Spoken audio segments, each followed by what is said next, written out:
Halo, Assalamualaikum warahmatullahi taala wabarakatuh. Kembali lagi dengan saya Asep Yuda.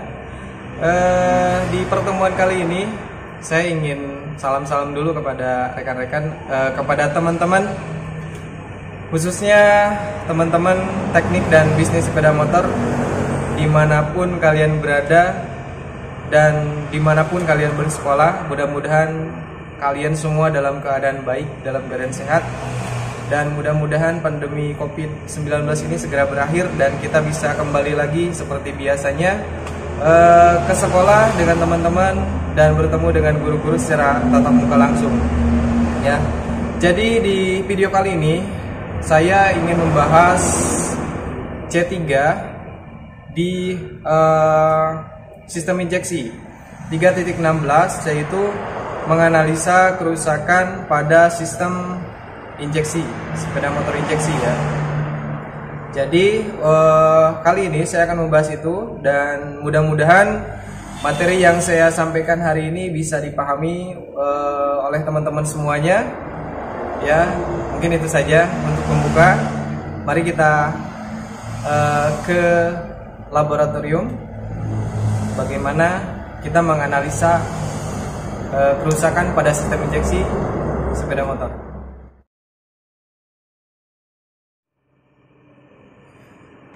Oke teman-teman, ini sepeda motor injeksi Vario 125 ya.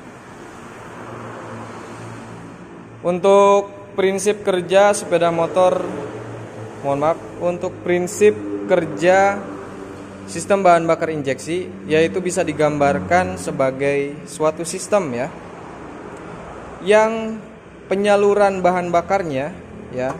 Penyaluran bahan bakarnya itu dengan menggunakan pompa bahan bakar bertekanan, atau ini fuel pump ya, pompa bensin bertekanan. Jadi untuk menyalurkan bahan bakarnya dia menggunakan pompa untuk disalurkannya ke injektor dan nanti bertemu dengan udara.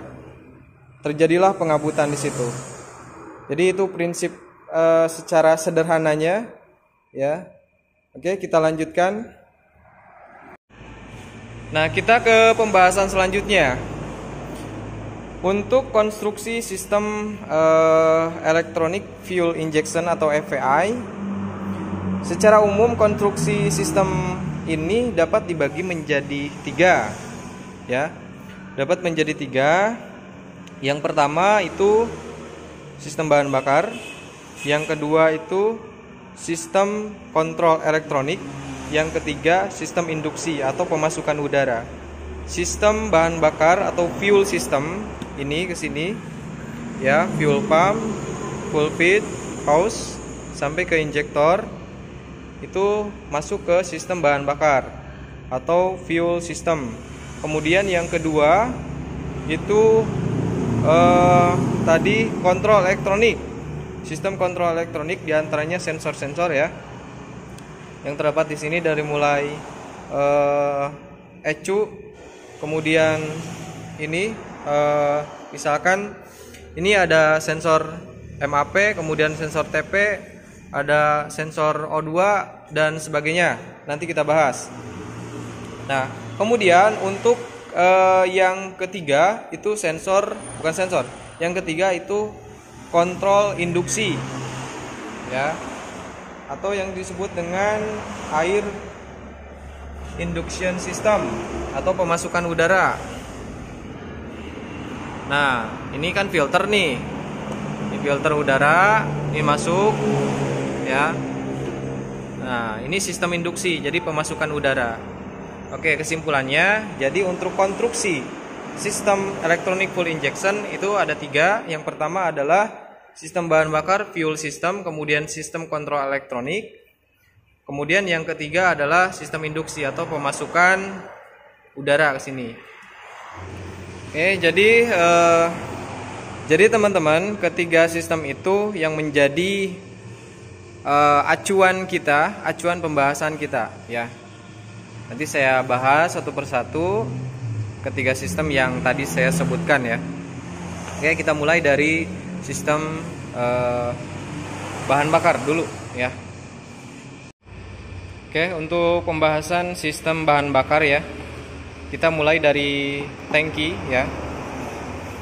Ini tangki bahan bakar ya. Kita pembahasan dari tangki.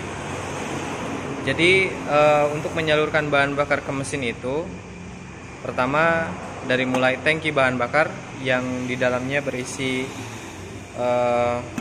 bahan bakar atau bensin ya.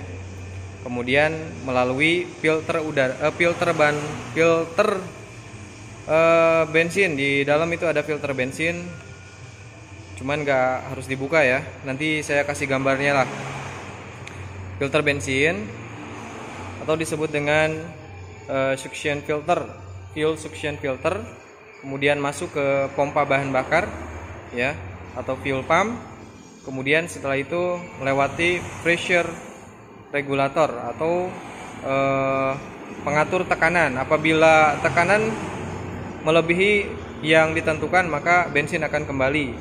Nah, setelah itu masuk ke ini namanya selang bahan bakar. Nah, selang bahan bakar di sini atau disebut dengan fuel feed house. Masuk ke sini, ini namanya injektor ya. Nah, masuk ke sini, ini sebagai pengabut nanti.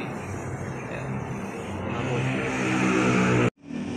Nah, sekarang fungsi dari tadi komponen pertama yang ada di sini, sistem fuel pump. Itu yang pertama ada filter bahan bakar atau fuel suction filter. Itu berfungsi untuk menyaring kotoran supaya tidak terhisap oleh fuel pump ya.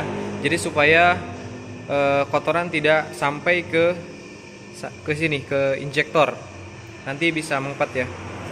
Nah, kemudian selanjutnya di dalam sini ada pompa atau fuel pump modul atau fuel pump, pompa bahan bakar yang berfungsi untuk memompa bensin supaya sampai disalurkan ke injektor. Nah, oke, selanjutnya ada setelah dari pompa bahan bakar itu akan dikirim ke pressure regulator yang dia itu bertugas untuk mengatur tekanan bahan bakar di dalam aliran itu supaya konstan ya. Jadi supaya konstan.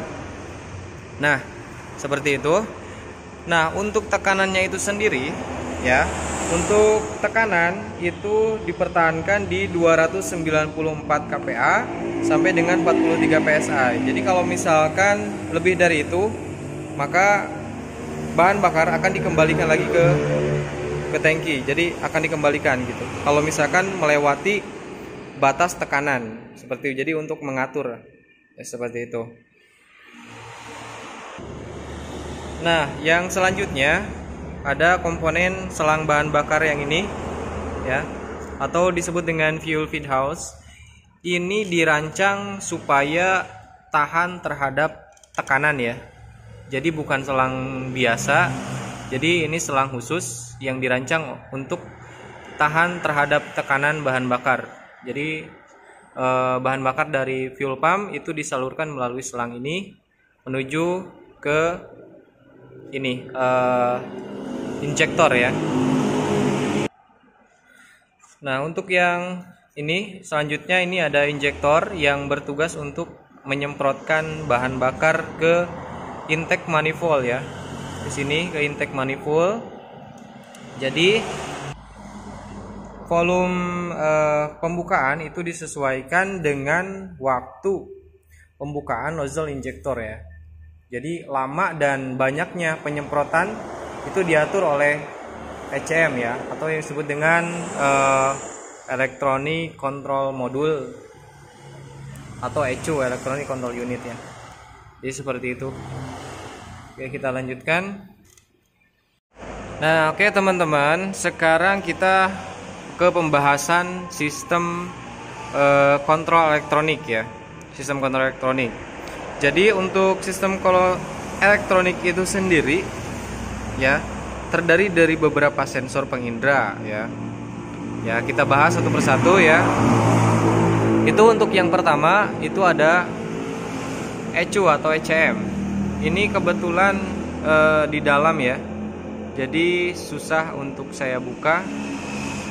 Untuk ECU-nya di dalam ya. Saya kasih gambarnya aja lah, gambarnya. Jadi untuk fungsi sendiri dari ECU atau ECM, yaitu dia itu menerima dan menghitung seluruh informasi yang diterima dari masing-masing sinyal ya.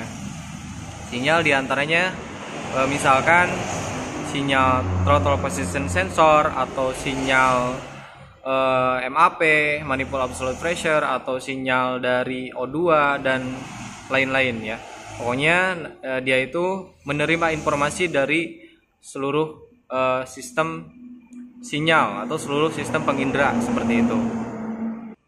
Jadi untuk lebih jelasnya bisa nanti kalian dibaca di buku ya, atau dari sumber manapun untuk lebih jelasnya lagi gitu.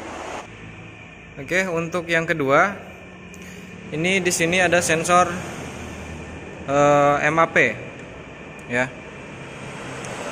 sensor MAP atau manifold absolute pressure.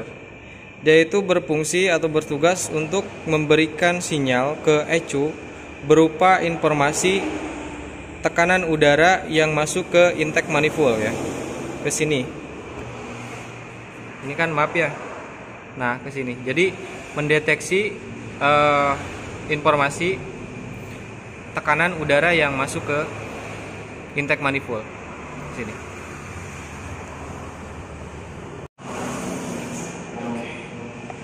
Untuk yang berikutnya ya, yang ketiga, ini sensor TP atau throttle position sensor. Jadi dia itu berfungsi memberikan sinyal ke ECU berupa bukaan throttle body ya, berupa bukaan katup throttle di sini. Jadi menginformasikan bukaan derajat dari katup throttle ya, nanti untuk diproses selanjutnya. Oke, untuk yang keempat ya. Jadi untuk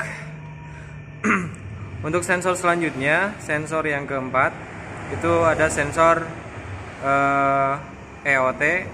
Kalau di motor yang tidak berradiator itu disebut dengan sensor engine oil temperature ya. Tapi karena ini berradiator, itu disebutnya sensor ECT atau sensor coolant temperature. Nah, posisinya ada di bawah di sini, sebelah kanan ya. Nah, yang ini Nah, ini. Nah, itu ada di dalam ya. Itu untuk sensor engine coolant temperature. Jadi untuk mendeteksi suhu coolant ya, atau suhu mesin. Nah, itu lebih jelas. Nah, ini namanya engine coolant temperature atau ECT. Kalau misalkan di yang motor tidak berradiator, saya ulangi, ini disebutnya, posisinya bukan di sini tapi di sebelah kiri kalau nggak salah, itu EOT atau engine oil temperature. Oke.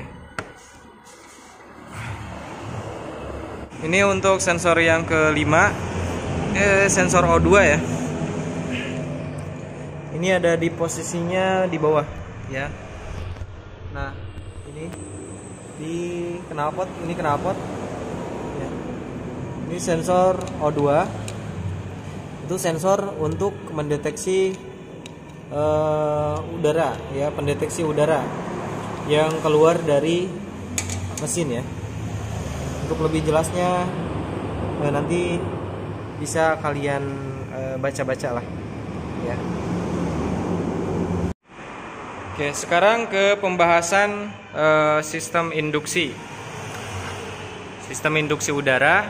Jadi komponennya diantaranya dari mulai box ini ya, box saringan udara, kemudian ke intake manifold sini dan throttle body ya, intake manifold dan throttle body. Jadi untuk sistem induksi udara pokoknya dari ini ya, dari saluran filter udara, filter box masuk ke sini sampai ke sini throttle body ya. Jadi untuk ketiga 5 ya, ini ketiga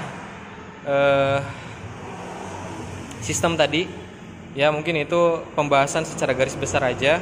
Nanti untuk lebih jelasnya bisa dicari dari sumber yang lainnya. Jadi mohon maaf apabila dalam penjelasan ketiga sistem tadi secara garis besar, dari mulai sistem elektronik, kemudian sistem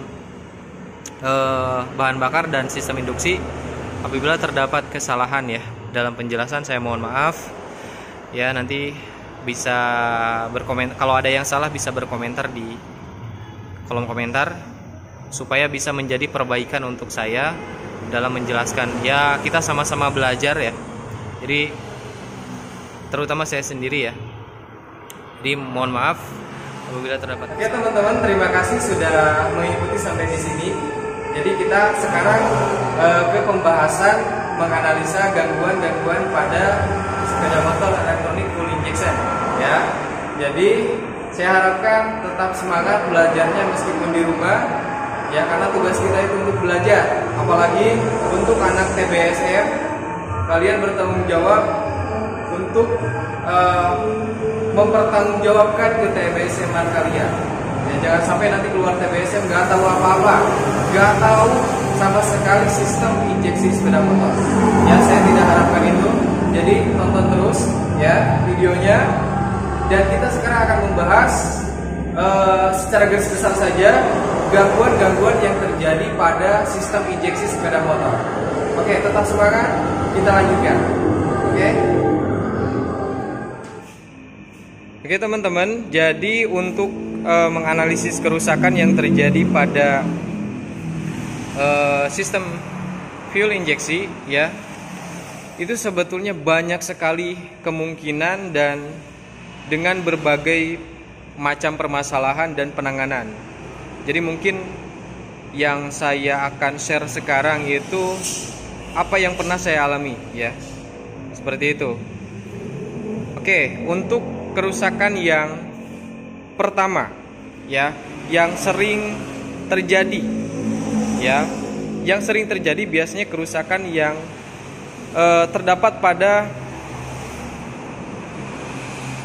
kabel ya, seperti contohnya kabel injektor ini ya. Berarti pokoknya kabel-kabel yang seperti ini itu rentan putus biasanya, atau kena tikus, atau memang sudah kondisinya sudah lama, itu banyak sekali. Atau mungkin kabel yang menuju ke, nah selain kabel biasanya yang terjadi kerusakan atau gangguan ya, itu biasanya di tekanan fuel pumpnya sudah lemah ya. Jadi tekanan fuel pump lemah, kemudian motor jadi berbet, ngepos segala macam. Terus di bagian throttle body ya, biasanya terdapat kotor. Kemudian di sini injektor juga suka mengepet ya, jadi harus rutin membersihkan ini, bukan rutin ya, ketika terjadi masalah ya, itu pasti harus dibersihkan. Jadi kalau memang nggak ada masalah ya udah nggak apa-apa, nggak berbisihkan juga ya. Nah, jadi untuk pembahasan pertama saya akan mencontohkan bagaimana cara mengecek tekanan fuel pump bahan bakar ya, atau fuel pump, pompa bahan bakar gitu maksudnya. Oke, kita praktekkan bagaimana cara mengetahui tekanan pada bahan bakar, karena biasanya ketika tekanan tidak sesuai biasanya suka terdapat permasalahan pada motor seperti itu. Oke, baik, kita akan praktekkan bagaimana cara mengukur tekanan bahan bakar ya. Yang pertama kita harus membuka ini selang bahan bakarnya dengan cara kita tekan ke bawah seperti ini, kita tekan, setelah tekan kita cabut ya. Nah, ini sudah kita cabut. Nah, untuk selanjutnya ini ada dua ya, kita cabut yang sebelah sini. Ini namanya pengukur tekanan bahan bakar ya. Nah, selanjutnya yang ini kita masukkan ke sini. Kemudian kabel yang satunya, selang yang satunya kita ke fuel pump. Nah, setelah ini sudah siap, kita ambil satuan yang PSI yang hitam ya, itu 43 ya, 43 PSI itu standarnya. Berarti kalau misalkan nanti kurang dari 43 PSI ya berarti ini sedikit lemah ya, atau mungkin fuel pumpnya lemah. Oke, kita kunci kontak ya, kunci kontak on kan, kunci kontak. Oke, tolong perhatikan kunci kontak on. Aduh, bisa dilihat kan? Ya, kita nyalakan motornya.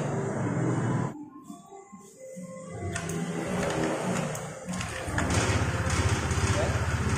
Ini motor dinyalakan ya.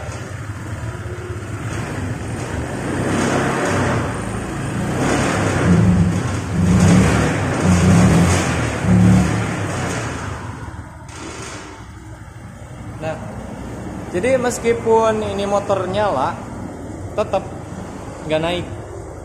Harusnya ini di sini nih, jarumnya harusnya di sini, standarnya di sini nih. Nah, berarti bisa dipastikan ini memang pas saya gas juga barusan sedikit ngempos ya. Berarti ini terdapat kelemahan pada fuel pumpnya. Untuk pengukuran dari fuel pump ya seperti tadi sudah saya jelaskan. Jadi ini intinya fuel pumpnya lemah ya, tekanannya kurang, pasti motornya juga ngepos. Oke, itu saja. Oke, sekarang kita cara untuk pelepasannya ya. Kita siapkan lap ya, siapkan lap karena pasti ini bensinnya keluar.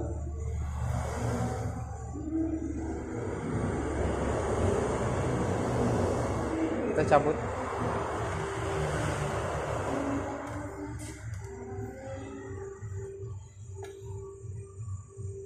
Oke, jadi ini pasti bensinnya keluar, jadi harus pakai lap.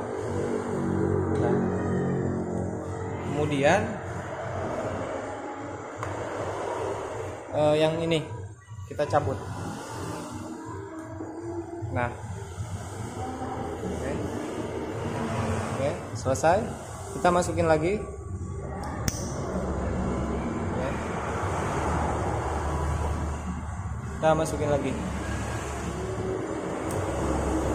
Mohon maaf karena labnya deket jalan raya ya, deket jalan raya Pantura, jadi agak bising ya. Terus di luar ada jaipongan itu, ada musik, aduh, jadi nggak fokus ya. Jadi itu teman-teman cara untuk mengukur tekanan bahan bakar. Oke, jadi untuk pengecekan sistem bahan bakar saya tidak bisa bahas full ya. Mungkin ini saja yang saya bahas. Sebetulnya kan kita bahas harusnya kan ngecek filter segala macam sampai ke sini, ke injektor. Tapi karena memang nanti durasinya terlalu panjang juga gitu. Jadi kita sekarang ke pembahasan elektronik ya, sistem elektronik. Kita menggunakan scanner injeksi HIDS. Oke, ini alatnya ya. Ini HIDS ya, untuk Honda. Kita cari konektor DLC-nya. Nah,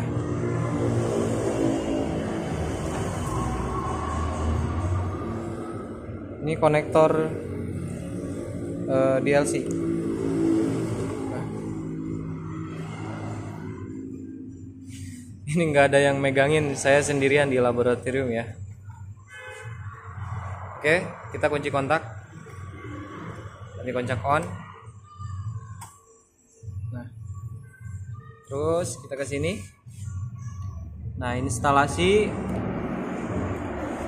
Untuk instalasi kita setelah ke menu ya, ke menu kita cari panah bawah, cari sesuai dengan tipe motor Vario 125.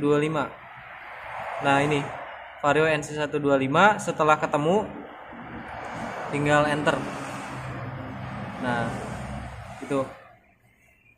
Nanti kalau misalkan ada kerusakan ya, ada ECT ya, derajat Celciusnya, ada TP, injektor, ini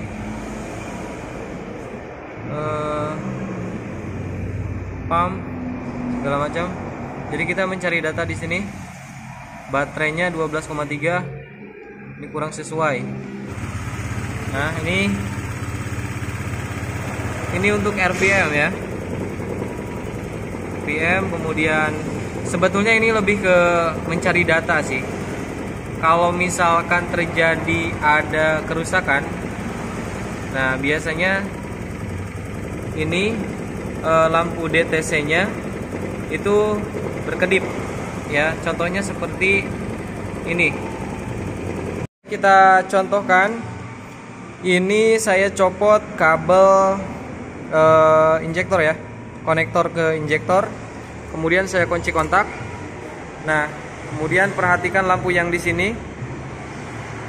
Nah, ini berkedip.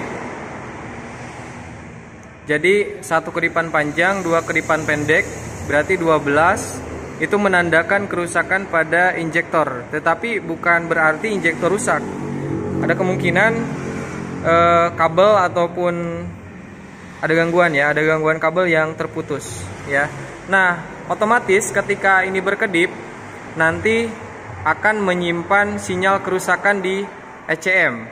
Nah, untuk itu kita perlu untuk mereset atau menghapus data kerusakan tersebut, tetapi dengan syarat sudah diperbaiki terlebih dahulu. Oke, kita coba praktekkan. Kunci kontak off dulu ya. Kita masukkan lagi konektornya dengan hati-hati ya, sampai bunyi klik. Nah, setelah itu kunci kontak, on kan lagi. Nah, ini kan udah nggak hidup lah, lampu milnya udah nggak hidup kan. Nah, tetapi meskipun udah nggak hidup, ini pasti menyimpan sinyal di ECU. Oke, mari kita buktikan menggunakan HIDS. Saya pasang ini dulu ya. Ini saya pasang lagi. Kemudian kunci kontak on. Susah. Kunci kontak on. Kemudian ke HIDS ya. Instalasi. Kemudian pilih tipe motornya Vario 125. NC, enter. Nah, ini kalau misalkan ada kerusakan kayak gini, jadi DTC ya itu kedip. Nah, menandakan ini ada kerusakan. Kalau misalkan tidak ada kerusakan seperti tadi, pas kunci kontak on, pilih data motor, itu langsung ke parameter, ke menu. Tetapi ini kita diarahkan dulu untuk mereset kode DTC atau melihat DTC tersimpan. Contohnya di sini ada keterangan 12 bahwa injektor itu gagal, seperti yang tadi saya cabut ininya ya. Nah, injektor gagal. Nah, untuk itu kita bisa reset secara langsung ataupun melihat DTC tersimpan. Kita lihat DTC tersimpan, takutnya ini lebih dari satu kerusakan. Nah, setelah panahnya menuju ke lihat DTC tersimpan, tinggal tekan enter. Nah, jadi kegagalannya hanya satu aja, satu item, yaitu 12, berarti injektor gagal. Kita enter, kembali ke panah atas, ke sini ya, kita reset kode DTC-nya. Reset kode DTC, kemudian enter. Nah, Anda akan melakukan penghapusan DTC mil, lakukan perbaikan terlebih dahulu. Hapus. Ini T itu tidak, kalau Y ya. Tinggal pilih salah satu. Nah, ini kita Y, ini tidak. Y tinggal enter aja ya. Kita akan mereset menggunakan HIDS. Kita enter. Nah, ini langsung ke reset ya. Nah,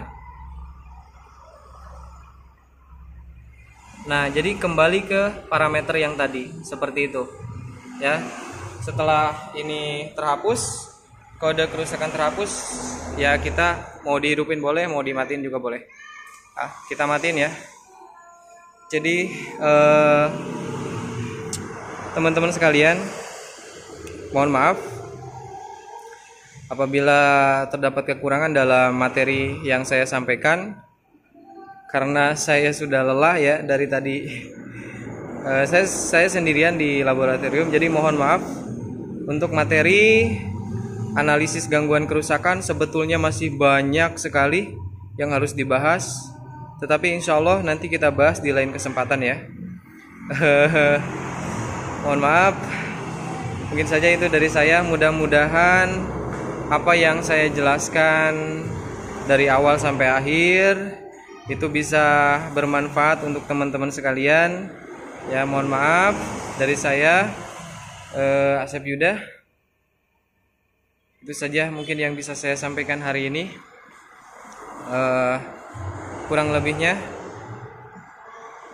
ya, untuk kesimpulan mungkin ya, tadi kita membahas mengenai pertama prinsip kerja electronic fuel injection, kemudian kita ke tadi membahas tentang apa tadi ya, membahas tentang konstruksi ya. Konstruksi yang 3 itu ada sistem bahan bakar, sistem kontrol elektronik, dan sistem induksi atau pemasukan udara. Kemudian kita membahas tadi sistem bahan bakar, kemudian membahas sistem kontrol elektronik, atau membahas masing-masing sensor-sensor yang ada pada motor. Kemudian selanjutnya tadi kita membahas juga induksi ya. Setelah induksi kita ke pengukuran pompa dan melakukan scanning ya menggunakan HIDS. Jadi itu saja untuk hari ini. Terima kasih semuanya. Terima kasih. Wassalamualaikum warahmatullahi wabarakatuh.